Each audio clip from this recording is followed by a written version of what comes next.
Právě se koukáš anebo posloucháš Casting, podcast, který není jen o tetování. Dneska tady mám Domču, a.k.a. Dominika Tatu. Ahoj Domi. Ahoj. Ahoj. A na začátek, jako každýho se zeptám, kde byly tvoje začátky? Takže moje začiatky boli v Prahe a začalo to tu na tejto kerke. A to, prosím tě, řekla bys některý kerce ten příběh? Tak ja som strašne chcela tetovať. Mne sa to strašne páčilo už asi od 15 rokov, takže ja som proste potrebovala niečo strašne rýchlo vytetovať. Ja som mala doma zrazu strojek, ihly a nechcela som ako skúšať proste, ja neviem, na tej kože, na mandarinky. No, potetovala som 3 mandarinky, ale to ma nebavilo, lebo však mala mandarinka. A tak pozerám si na tú nohu, že taká je prázdna, že niečo si vytetujem. No ale čo? Tak ja som začala tak ako robiť iba nejaké, že také machule na papier a vyšlo z tohto. Napadlo ma to, že to je fakt skvelý nápad. Čo si o to myslíš? No takhle, abych to uvedl asi na pravou míru. Domča mi to tenkrát poslala, my jsme se poznali přes Badu. Dneska jsme zjistili, že jsme se poznali přes Badu a musím říct teda, že my se známe minimálně 10 let. No, mala som tak 19-20, no. No, přes 10 let. Poznali jsme se na Badu a Domča jako mě, jako zkušenému tatérovi, teda tetoval jsem asi 2 roky, poslala kerku s tím, že co na to říkáš. Veľmi som sa tešila, že čo povieš. Ja som sa strašne tešila z toho, že som spravila prvú kerku a já jsem ji zcela upřímně poslal do prdele. a řekl jsem jí, že jako, hele holka, s tímhle prostě nemůžeš ven, vole, jako to, z tebe tatérka nebude, no a tak začalo naše přátelství. A teraz sme tu. A teda jsme tu o 10 let později a Domča u mě hostuje a vlastně, když to řeknu možná blbě, tak z něčeho hroznýho ses ale dopracovala strašně k originálnímu ilustrativně grafickému stylu, který si myslím, že je dost charakteristický fakt jako jenom pro tebe, že když to tetování vidíš, tak si myslím, že řekneš, že to je prostě dělala Domča. Což si myslím, že je úspěch za 10 let. Ja dúfam v to, že to takto ako vyzerá. Dosť veľa ľudí a zákazníkov mi to hovorí, čo mňa veľmi teší. Ja sa na to neviem takto pozrieť. S mojím nízkym sebavedomím si furt hovorím, čo môžem zlepšiť, že to vyzerá tak alebo onak a tým, že to práve nespada do nejakej kategórie, napríklad, že old school, hej, že takto má vyzerať tá vlaštovka, alebo ja neviem, tie realistiky, portréty, takto má vyzerať ten správny portrét. U mňa to vlastne môže vyzerať úplne hoci, ako pri tej ilustrácii. V podstate tá voľná ilustrácia môže byť vlastne úplne hociaká. Tým pádom neviem sama si dakedy povedať, že či to je dobré alebo zlé. Jasně, chápu. Ale zase máš větší možnost jakoby toho rozsahu. Víš, že přesně jak říkáš, old school máš definované tlustý linky a tak. Ale vlastně u tebe, tak dobře, ty máš zaměření na kytky převážně, nebo na floru, faunu a takovýhle jakože kytičky, ptáčky a tohle. Ale zase dává ti to strašnou možnost toho zpracování. Víš, že nejsiš definovaná nějakýma hranicema, za tohle už nemůžu jít, protože vlastně je to tvůj styl, takže ty si tam můžeš dát, co chceš. Jo? To je pravda. No a ty jsi věděla teda jako, že nebo takhle, ten styl nemáš od začátku. No, ono to tiež, jak by som to povedala, ja hneď na začiatku, po tejto krásnej mojej prvej kerke, klameš, ja viem, že sa ti páči, mne došlo, že vlastne nechcem robiť čierne veci. Ono vlastne tým, že som začínala tiež, keď som mala vlastne 20 rokov, takže pred 10 rokmi, nebolo toľko veľa nejakých tatérov, čo robili farebné kerky. Väčšinou to boli práve realistiky, klasika, bol tu Musa, Ondráš, čo boli moji proste tiež nejaké také osobnosti, ktoré som sledovala už vlastne asi, ja neviem, od 15. A bola to inšpirácia pre mňa, že dajú sa robiť aj tetovania nejak kreatívnejšie. A mne hneď napadlo, že tak pôjdem rovno do tej farby. Takže vlastne toto je moja 3. kerka, proste ten mačík a toto je moja 5. kerka, že už som rovno vlastne skúšala tie plochy, tie farby, tie stíny a jak vlastne s tým mám narábať a to mi vlastne zostalo, že mi to prišlo tak mega zaujímavé, že tá čierna mi príde ako nezaujímavá. Prepáč. Jasně, ne, však pohodě, ale víš co, to je přesně ono, že každý si najde to, co se mu líbí. Za mě zase třeba barvy, že jo, máš takový barvy třeba jako světle žlutá nebo něco takového, kde stačí se trošku víc opálit a ta barva ti jako zanikne, protože tvůj pigment a opálení je prostě furt výraznější. Takže mně se zase třeba černá líbí v tom, že je nejvíc kontrastní vůči tý jako světlý pokožce. Jo, ale přesně, potkají se dva lidi a každý má úplně na to jiný názor.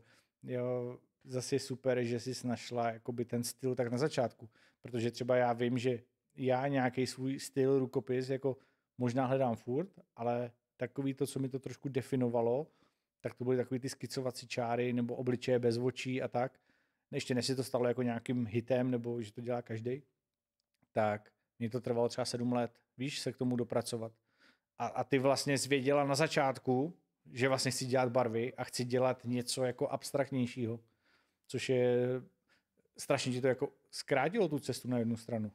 Ako asi aj, hej, ako ja som to fakt cítila tu vo vnútri, vieš, takéto to chvenie proste vo vnútri, že áno, Takové to chvěně. Chvenie. No hej, tak proste vieš, tie motýliky, vieš, že ťa to proste teší, že áno, chcem zistiť, čo je ďalej, ako to môžem ďalej poskladať, hej, akú farbu môžem dať vedľa tejto farby, ako ju môžem vytieňovať a dať tam proste 8 rôznych farieb, ktoré sa absolútne k sebe nehodia, ale tak, aby to dávalo zmysel. Mňa toto ako na tom bavilo, hej, ale samozrejme som si vyskúšala ako rôzne tie štýly, pretože keď ako začínaš asi tater v štúdiu, alebo aj v kľude nie v štúdiu, ale začneš tetovať vlastne všetko, čo každý chce, pretože potrebuješ sa vypracovať, potrebuješ mať nejakú klientelu, potrebuješ mať peniaze na materiál a tak ďalej.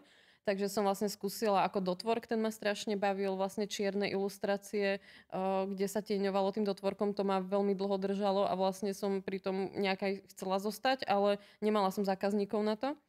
Ten sketch, taký ten sketch style, alebo taký akoby uhlíkový, že presne je to také nepresné, ale tam je to tiež ako ťažké urobiť proste tú nepresnú čiaru, ale aby vyzerala správne, aby nevyzerala proste nesprávne, aby nevyzerala amatérsky, to je tiež ťažké. Nechcem si fandiť, že to do určitej miery viem, samozrejme urobím tých čiar asi tak 500, kým tá jedna je pre mňa správna, či je správna, neviem, ako pre mňa v tej chvíli je, ale furt som sa vracala k tej farbe. A hlavne, ak si spomínal tie kvety, tak to bolo tiež taký ten môj trošku, že biznis zámer. Ja nie som veľmi ako biznis človek, mám problémy s nejakou propagáciou a tak ďalej, ale v tomto som premýšľala, že čo by som mohla tetovať, aby to nebola keby ďalšia rozfúkaná pampeliška, ďalší vlk vijúci proste na mesiac. Niečo, čo zase prejde a odíde. Proste boli to... Pre mňa sú to ako kvety. Myslím si, že kvety a rastliny, presne fauna, flóra, botanika je veľmi moderná už po storočia a v hociakom umení, či je to architektúra, výtvarné umenie a tak ďalej. Proste to, tie kvety a celkovo proste rastliny sú veľmi ako také, furt sú chcené. Chápu. No a takže tak mi řekni, jaký byl teda tvůj jako posun, že takhle je potřeba říct, že jsi z Košic a proč šla do Prahy? Jako už to bylo, že šla do Prahy kvůli kerkám, nebo kvůli škole, nebo kvůli čemu vlastně přešla z Košic do Prahy? No, tak ja tu už mám bratov dlhé roky, takže ja som tu chodila v podstate asi od nejakých 12 rokov a mne sa tá Praha ako vždycky páčila. Moji rodičia sú Češi, môj otec je z Olomouca, takže ja som mala proste tu, neviem, nie že by som sa necítila v Košiciach jak doma, ale ma to tak ako ťahalo tým smerom. A tá Praha je obrovská, to bolo ako pre mňa ako mesto plné možností a tak. A ja som sa nedostala na žiadnu vysokú školu, čo som brala ako znamenie od Boha, že OK, tak možno sa dostaneš v Prahe, kde som sa dostala na ilustráciu. Takže tak začal môj príbeh v Prahe. Takže tam by se dalo říct, že jsou i tvoje jakoby základy, že ti ta škola vlastně, že ten tvůj styl je ilustrativní. Takže dala ti, myslíš, že ta škola ti dala jako ty základy k tomu, že ti to táhlo tímhle směrem, že vlastně to vlastne máš ilustrativní a dělala z ilustrací, nebo... No ja už som začala vlastne na strednej škole, kde som chodila na školu užitkového výtvarníctva na propagačnú grafiku, kde mňa tá grafika až tak nebavila a asi ma mali učiteľe veľmi radi, keď sme mali nejaké zadanie, tak som často miesto nejakých ako fakt grafických plagátov mohla vytvárať proste nejaké ilustrácie. Urobila som si knížku s ilustráciami a s nejakými textami. Tak vlastne vtedy mi to začalo dochádzať, že ako môj sen by mohol byť vlastne ilustrovať knížky. Čo ako nevyšlo. Očividne sedím tu. Ale tak je to super, že zase prostě chtěla jsi něco dělat, měla jsi ten cíl a jako dosáhla z toho. My třeba kolikrát s Verčou Jakože někdy totiž je potřeba si vlastně uvědomit, co člověk jako dosáh. Víš, že třeba Verča si teď pořídila koně a chtěla koně od malička. Chtěla ho prostě od malička, pak v 19 jezdila, pak se na to jakoby nějak vykašlala a teď prostě v nějakém věku si pořídila koně a vlastně, když se nad tím zamyslíš, tak je to vlastně splněný tvůj životní cíl. Mm-hmm. A ty si vlastně chtěla dělat ilustrace a najednou to jako děláš. Víš, že je fakt někdy potřeba se umět pochválit za to, že člověk to dotáhl tam, kde je. Jo? Nemáš pravdu, ako ja som si to vlastne ako splnila, hej, že ako mňa furt baví robiť ilustrácie, furt to robím vo svojom voľnom čase ako taký ako ten side job, hej, ale v podstate nad tým ako premýšľam a to tiež v takých tých ťažkých chvíľach, kedy som si hovorila, že sa vykašľam na tetovanie alebo že ma to nebaví a tak vlastne toto ma tak znova ako na tom nadchlo, že ja vlastne robím tie ilustrácie a robím ich, akoby není ten klient, že príde za mnou, že tu zilustruj knižku, nie tu ilustruj mňa a je to fakt ako proste na mieru úplne. Není to pre XY tisíc ľudí tá kniha, ale je to fakt pre toho jedného človeka a jemu to tá ilustrácia zostane navždy a to vlastne ma baví na tom úplne najviac.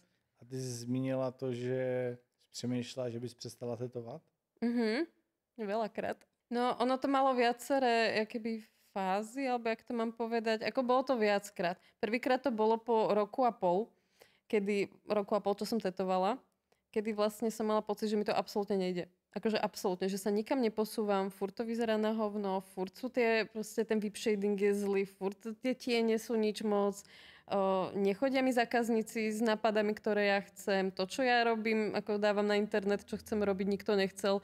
Takže som sa dostala do takého bodu, že Pane Bože, mám s tým ako pokračovať a ďaká Bohu som počkala, prešiel reálne pol rok, to si pamätám jak včera a zrazu sa mi začali hlásiť ľudia iba na tie veci, čo som kreslila, alebo nie iba, ale na väčšinu tých návrhov začali sa proste predávať a ja som mohla ďalej rozvíjať vlastne to, čo som chcela, takže sa mi to ako vrátilo veľmi pekne, no ale ten pol rok bol ťažký, no to si pamätám ako doteraz, že to nebolo príjemné.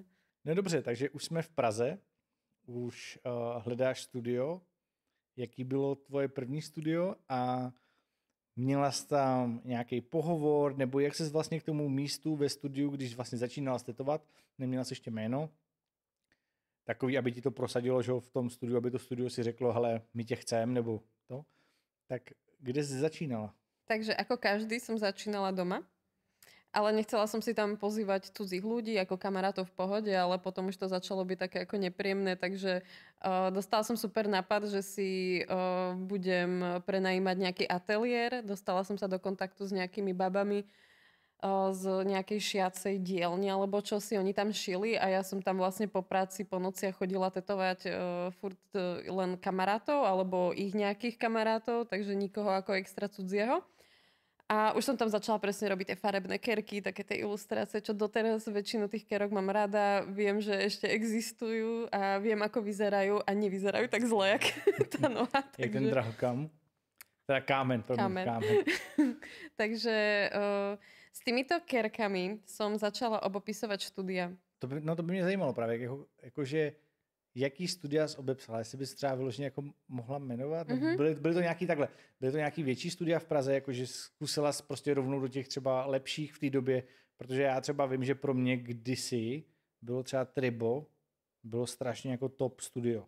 No to bylo. Třeba před 10 rokama prostě, kdo dělal v Tribu, tak prostě to bylo wow, jo. A já když jsem tam hostoval, tak jsem jako, že polechalo ti to ego trošku, jo. Takže jestli byli na tvém začátku, jestli jsi měla tu kuráž napsat do veľkých studií třeba?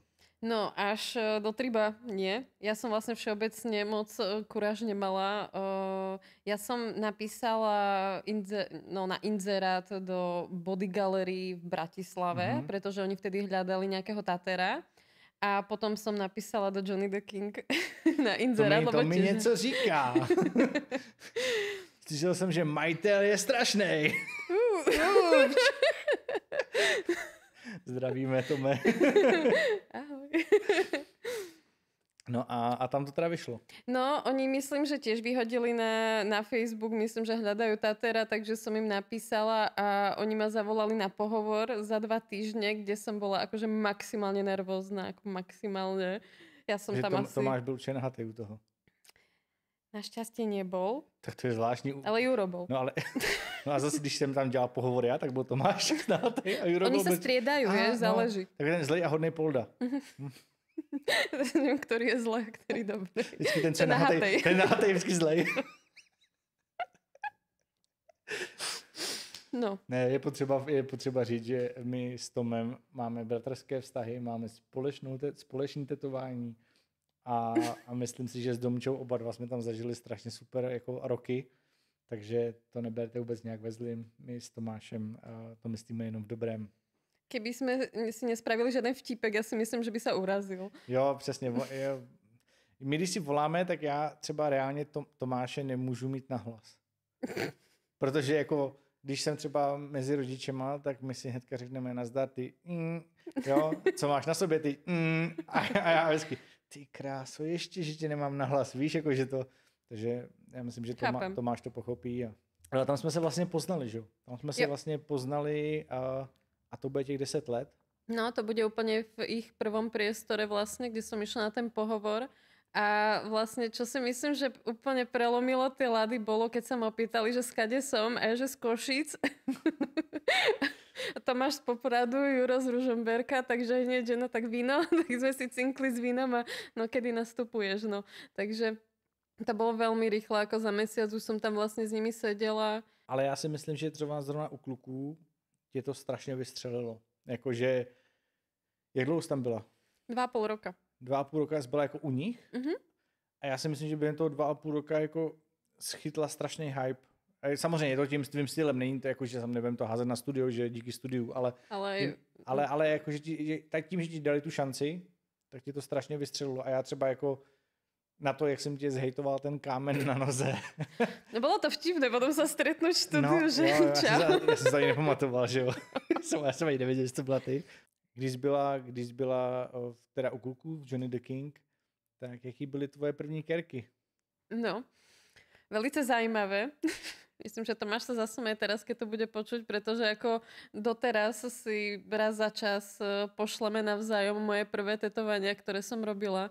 To si pamätám, že prišli nejakí Holanďania, že chcú nejaký ako znak, iba keby v bodkovanom proste štýle a ja som vlastne bodkovala jednu bodku za druhou. Samozrejme, každá druhá rozpitá a bojím sa, že ako to vyzerá teraz. A Tomáš mi ako, myslím si, že párkrát povedal, že keby nevidel tie kerky predtým, čo som robila a videl by iba to, že by som tam asi nebola. Myslím, že ani ja by som tam nechcela byť potom to. Ale je to taká spomienka milá na to, že keď to porovnám s tým, čo robím teraz, že si teraz už ako trošku stojím za tým. Za tou prací. Tak sa cítim dobre. No a teda po 2 letech, když tam byla 2,5 roku, tak kam šla potom? Jaký byly tvoje další kroky? No, tak som chcela vyskúšať ako ďalšie štúdia, spoznať iných ľudí, spoznať iné podmienky, aké sú, pretože som vlastne poznala iba tieto. Jasne. Takže som chodila na rôzne hosťovačky, my sme sa medzi tým aj presťahovali do Poľska, kde sme žili 2 roky, kde to bolo úplne super, doteraz na to spomínam. No a počkej, tak když máš srovnání třeba Čech a Polska, já vím, že máš svůj rukopis, jo, takže vlastně ale je tam nějaký rozdíl třeba jako v nárocích těch klientů nebo v nějakým myšlení lidí a tak? No, určite. Ja som žila vo Vroclave. Tam sú ľudia veľmi milí, ale keď som bola na hosťovačke v Poznaní, tam tí ľudia, nehovorím, že nie sú milí, ale všetci chcú slevu. Akože z 9 zákazníkov 7 chceli zľavu akože o 50%. A potom, jak som dlhšie už žila vo Vroclave, tak mi to veľmi veľa Poliakov hovorilo, že tí ľudia v Poznaní sú takíto.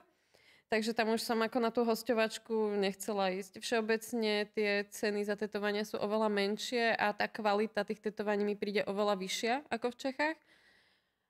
Sú tam neskutoční umelci. Neviem, či ľudia sledujú ako poľskú scénu, ale ten ich štýl kresby je úplne iný ako vlastne náš, ako v Čechách alebo na Slovensku. Majú tam fakt ten svojský štýl, kde kombinujú úplne tiež také ilustratívne, grafické, plné plochy, prechody brutálne, realistiku vlastne s abstraktami a rôzne, neviem to ani popísať, proste také surovejšie to je, také zajímavejšie. Aj tie old schooly nie sú také tie klasické old schooly, ale sú také proste, neviem, zaujímavé, kreatívni sú oveľa viacej podľa mňa. No a potom teda z Polska, jaký byly tvoje další kroky? No, my už sme sa nechceli vrátiť do Prahy, chceli sme ísť trošku akože viacej do prírody, takže sme si našli domček v Beroune. Uh-huh. No a ja som taká lenivá, mne sa nechcelo už jazdiť do Prahy. 1,5 hodiny tam, 1,5 hodiny naspäť. Takže ma napadlo, že by to bolo fajn, keby som si otvorila svoje vlastné štúdio. A ono to vyšlo. Tak si to trošku odpromuj teď. Jak se studio jmenuje, kde ho máš a s kým ho máš? Takže moje, a.k.a. naše štúdio je Forestetu v Beroune na Plzenskej ulici. Rovno na zastávke Beroun Plzeňka, čo je úplne úžasné. Človek príde z Prahy na zastávku do Berouna, vystúpi aj v štúdiu. Akože vďaka Bože, Denisa našla ten priestor a vyšlo to úplne. Som strašne šťastná. My sme si s Denisou ako sadli, aj čo sa týka vizuálu štúdia. Myslím, že najdlhšie nám trvalo vlastne vybrať správny odtieň zelenej a máme tých odtieňov tam 3 až 4, takže to sme strávili najviac času, ale v tom, ako vyzerá, aký nábytok kúpiť a tak, to bolo strašne rýchle a myslím, že sme ho veľmi pekne zariadili do takého presne, že forest, takého prírodného, zeleného štýlu. Zákazničky, ktoré mám najčastejšie, mi hovoria, že je to také pokojné, cítia sa tam ako príjemne, je to také ako... Neviem, jak to inak popísať. Všetci hovoria, že proste príjemné. Když jsi teď otevřela studio, nebo už ho máš jako otevřený ofiko, nebo ještě ne? No, my sme ho otvorili vlastne hneď, keď sme ho mali ofiko otvorené. Nechceli sme ho otvárať ako nejak skôr. Vlastne my sme ešte tetovali v Prahe s Denisou a medzi tým sme vlastne obehávali úplne všetky úrady. Trvalo nám to krásne 3 mesiace, myslím. Fakt všetky úrady, hygiena, živnosťák, finančák a tak ďalej. Za 3 mesiace sme mali hotovo a vlastne hneď sme mohli otvoriť a hneď sme mohli tetovať. Takže... No, moje otázka spíš směřovala ještě pak na to, že jestli, když jsi takhle, jako, když to měla ofiko otevřený, jestli jako za jak dlouhou dobu vlastně tatérskou jsi řekla, že bys chtěla mít svoje studio. Víš, nebo já jsem třeba měl strašný problém v tom, zase malý ego a všechno. Ne všechno malý, jenom ego. Ale jestli jsem měl jako takový ten pocit, že na to nemám ještě jako nějaký skills. Víš, jako jestli byla třeba u tebe i nějaká takováhle varianta, že vlastně se zbála otevřít si svoje, protože jsi říkala, že třeba na to nemáš. Určite som mala pochybnosti. A mala som pochybnosti do poslednej chvíľky, kedy ma to ako napadlo a došlo mi to, že to je reálne najlepší nápad, lebo, jak som hovorila, cestovať do Prahy a z Prahy to bolo tak psychicky a fyzicky náročné po veľa kérkach proste za sebou, že ja som nevidela muža, nevidela som psa, ja som nič nespravila doma a vlastne mi došlo, že takto to ako ďalej nejde. A keď som vlastne premýšľala nad tým, čo mám robiť, tak úplne mi tak fakt ako vyskočilo do hlavy, že otvor si štúdio a urob to. A mne vtedy došlo, že to fakt mám urobiť. Tak ma ten vesmír posúva, že proste urob to.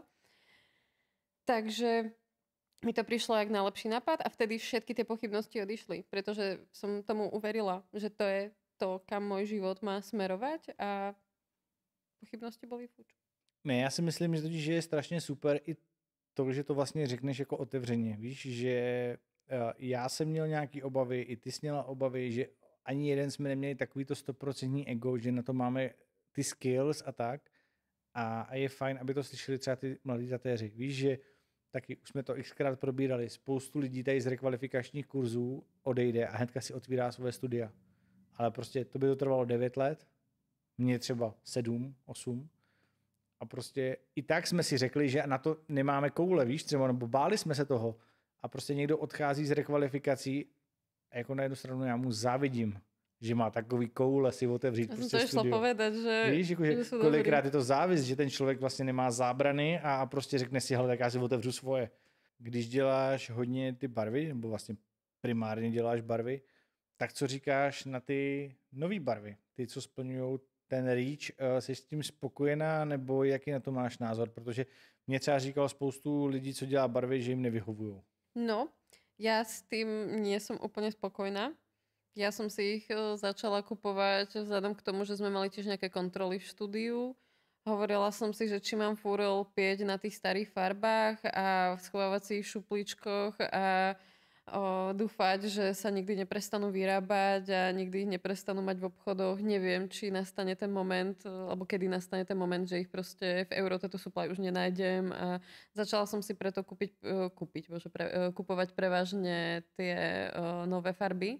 A skúšam všetky značky, skúšam aj jeden odtieň od rôznych značiek a vlastne takto postupne počas vlastne už toho roku a pol, čo si kupujem hlavne iba tieto farby, alebo vlastne iba tieto farby, tak zistujem veľa zaujímavých vecí. Napríklad, že prečo niektoré farby sú akože gelové, ako fakt jak gel nejaký, a niektoré sú akože maximálne vodové a nemali by byť, že ten odtieň by nemal, ako není definovaný ako ten práve taký ten tmavý vodový, ale nedajú sa medzi sebou niektoré značky a niektoré práve tie konzistencie miešať, že dokonca aj tým mixátkom, že proste mixujem a fakt aj po minúte, 2-3 mixovania nie sú zmixované a normálne vidíš, jak sa ti oddelujú. Ano, s týmto som sa ako vôbec nestretla.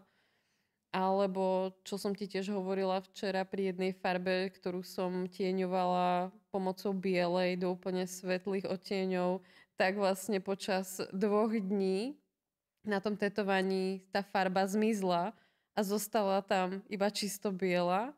Zahojilo sa to, ale tá farba proste zmizla a ja som ju radšej vyhodila, aby náhodou sa to nedialo ako ďalej. Takže je to také zvláštne, no skúšam. Niektoré farby sú super, ale s tými modrými a fialovými odtieňami mám problém skoro ako každý. No. Sú také vyblité. No my jsme se bavili, že třeba pro mě, když jsem dělal barvy, byly nejtěžší takový ty světlý odstíny, jako taková ta brčálová, zelená, světle modrá a tak dále. Máš ty jako tatér nějakou fintu, jak tam ty barvy narvat, nebo máš nějakou fintu celkově na ty barvy, protože třeba já vím, že někdo bojuje s tím, že se mu strašně zalejou krví ty světlý, jo, že vlastně nevidí, co tam je vytetovaný a co není a kolikrát se tam vrátí a vlastně tu kůži rozkope, tak jestli máš ty nějaký svoje takový jako know-how, který bys nám prozradila. No vzhľadom k tomu, že dlho tetujem takto farebne sama, že Denča tetuje čierno-bielo, iba? Čierno-bielo?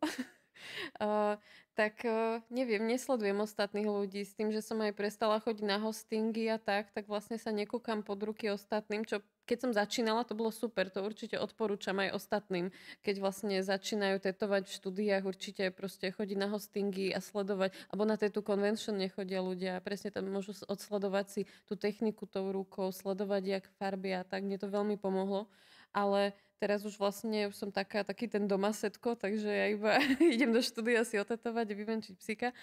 Takže sa to nejak ako všetko furt učím sama, furt si myslím, že sa učím. A hlavne aj teraz s tými novými farbami, ktoré sa úplne mi príde, že inak hoja napríklad.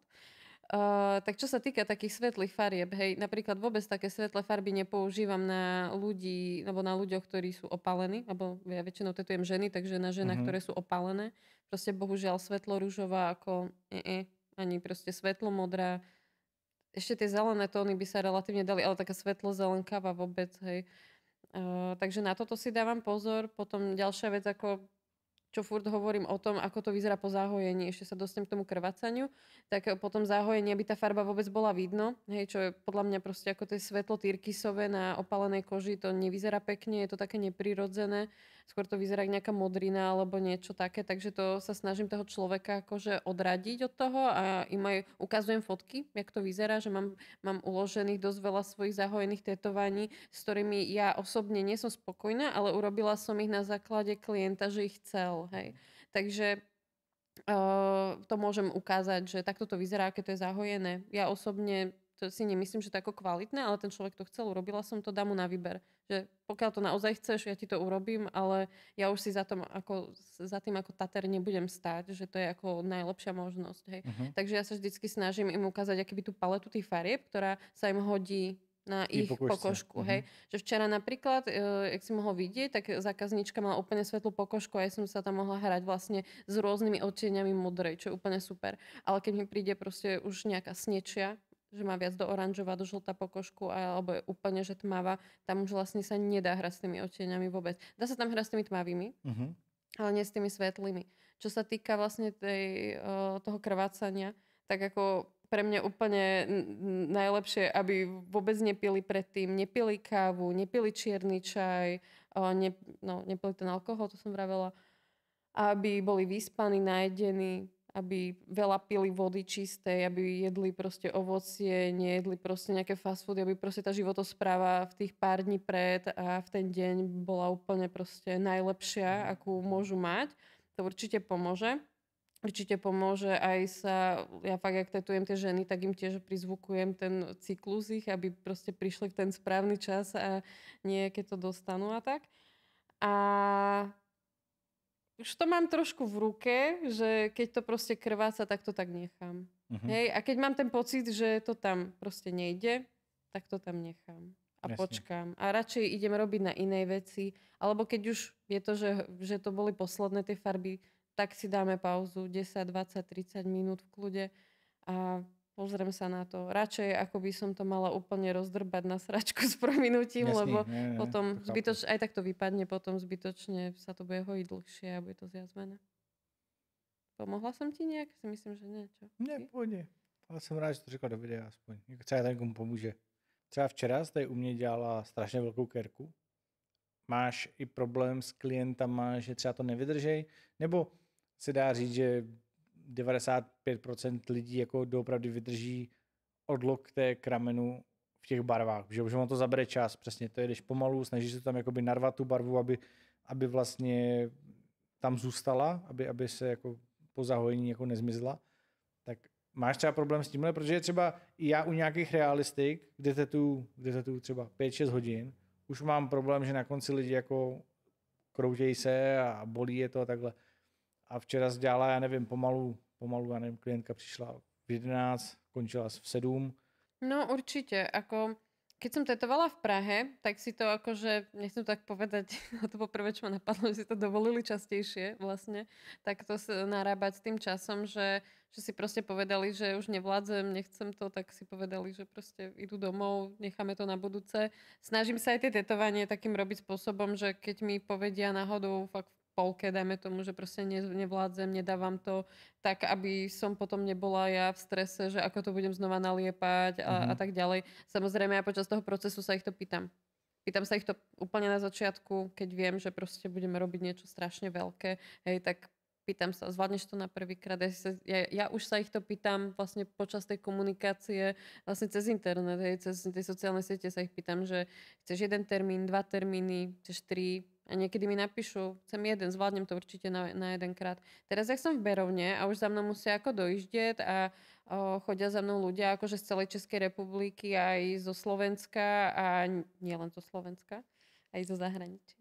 Tak, to je Slovensko. Ja som myslela ako východné Slovensko. Ale nie, akože napríklad za mnou chodí jedna baba ako z Anglicka, mám jednu super zákazničku z Ameriky a tak ďalej, že chodia za mnou akože aj z iných miest. A vtedy proste viem, že musím to spraviť naraz. Jasne. A keď mi príde baba ako z Ostravy a ide na otočku, musím to spraviť naraz a viem, že si berú voľno kvôli tomu a tak ďalej. Takže snažím sa to robiť všetko naraz a snažím sa to hlavne vykomunikovať skôr, a pozisťovať si tie veci, ak to ten človek má a zisťovať to aj počas toho sedenia. Samozrejme, záleží od tetovania. Niektoré sa fakt ako blbo budú obtiskovať ako na 2-krát, hej. Takže snažím sa tomu aj prispôsobiť vlastne tú prácu a tým, akým spôsobom vlastne pristupujem k tomu tetovaniu. Napríklad včera si videl, že som začínala vlastne farebnú kytičku vlastne stade až sem a vlastne ona mi sama povedala, že nevedela, či to ako zvládneme celé naraz, ako skôr nešlo o to, či to ona zvládne, ale či to časovo zvládneme, pretože vie, že som pomala. Ja keď robím takéto farebné proste, kde je strašne veľa farieb a hlavne sú vedľa seba a vedľa seba je strašne veľa tmavých, svetlých, rôzne prechody. To je To je brutál, ako, hej, že ja musím si ako fakt vyhodnotiť, že tu musím začať touto tmavou a tak a keď už tam mám niečo hneď vedľa žltá a tu musím zrazu niečo čierne, fakt si dávam na to pozor, aby sa mi to proste nezafarbilo. Lebo na fotke to nevyzerá dobre, keď je to proste zafarbené, tak špinavo to pôsobí. Jasně, že si, aby jsme to upřesnili, když děláš světlou třeba růžovou a vedle děláš tmavě modrou, tak aby si s tou modrou jako nezašpinila. No že? jasné, jako, ja som schopná si to proste omylom rukou rozotrieť a potom vlastne, keď je to rozpichané, tak ono to fajne nasiakne tú modrú farbu a to už proste nezotreš.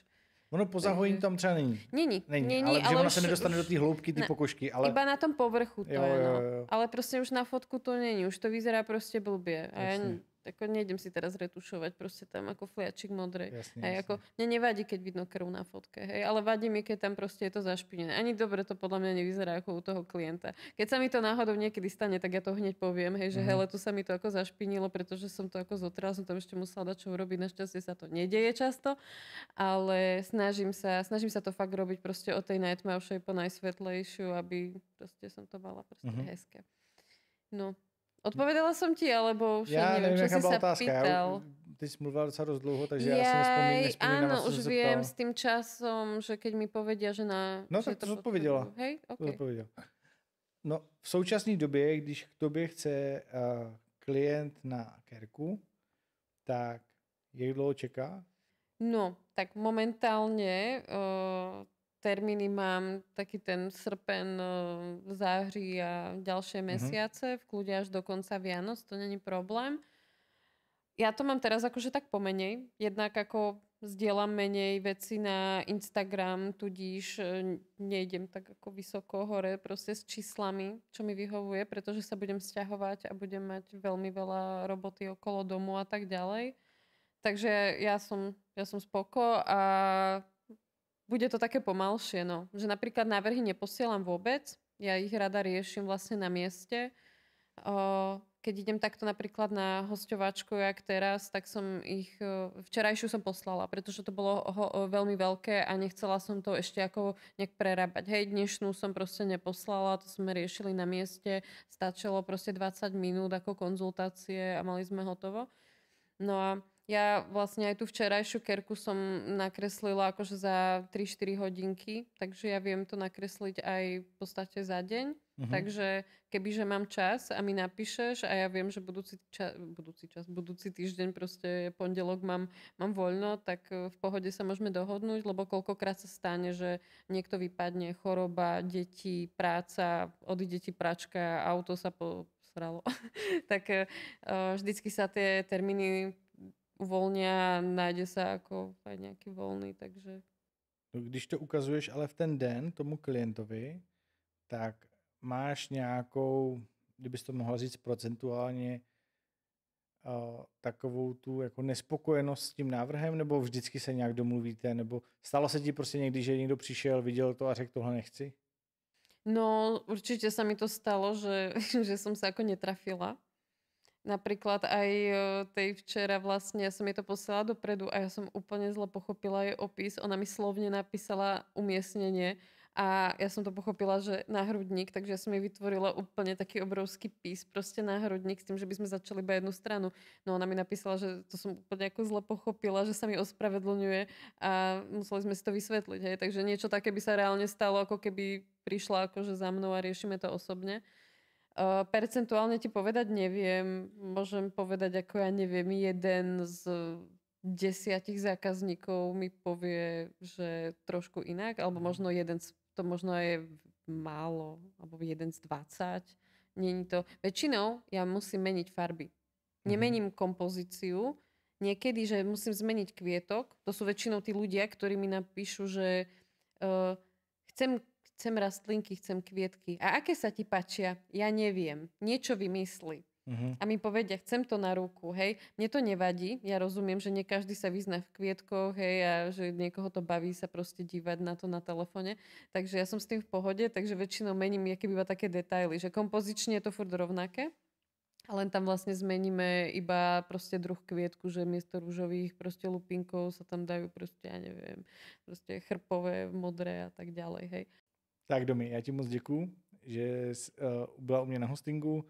Moc ti děkuju, že jsi přišla nebo že jsi přišla, no, jsme ve studiu furt, ale Že som neodišla. že jsi byla v mém podcastu a hlavně vím, že to pro tebe byla dost nekomfortní zóna, takže děkuju, že jsi to se mnou vydržela. A ještě nás zítra čeká jeden den, který snad spolu zvládneme. A budu moc rád, když se tady ukážeš zase. Čo si, jak povedal hnusne, že spolu zvládnem, ako čo by sme spolu nezvládali. Já to nechci říkat znova, prosím, už to ukončí. Nie, bolo to super, ďakujem ti. Ďakujem ti, že som mohla vystúpiť zo svojej komfortnej zóny a že som si to mohla vyskúšať. Strašne som sa hambila. Furt sa hambím. Prestali sa mi klepať ruky, čo berem akože super. To dělá to pokrok. prosecco. Také si myslím, a ten ibalgen, čo som dneska zobrala. A ďakujem ti, strašne rada tu prídem znova, pretože super sa tu tetovalo, aby som trošku aj povedala o mojom nejakom zážitku. Veľmi pekne sa mi tu tetovalo, je to super priestor, milí ľudia a ako aj z tej výbavy a tak ja som ako spokojná, akože ako Tater, úplne, že super sa mi Tak to jsem moc rád, fungovalo že tu. říkáš. A pokud chceš i ty u mě hostovat, tak mi napiš a určitě se domluvíme. Já teda ještě chci poděkovat našemu hlavnímu sponzorovi, kterým je Eurotattoo Supply, takže pokud ti chybí cokoliv na tetování, běž na jejich web a můžeš použít slevový kód ZINCIK a já se budu těšit u dalšího dílu castingu. Tak se mějte zatím. Čau.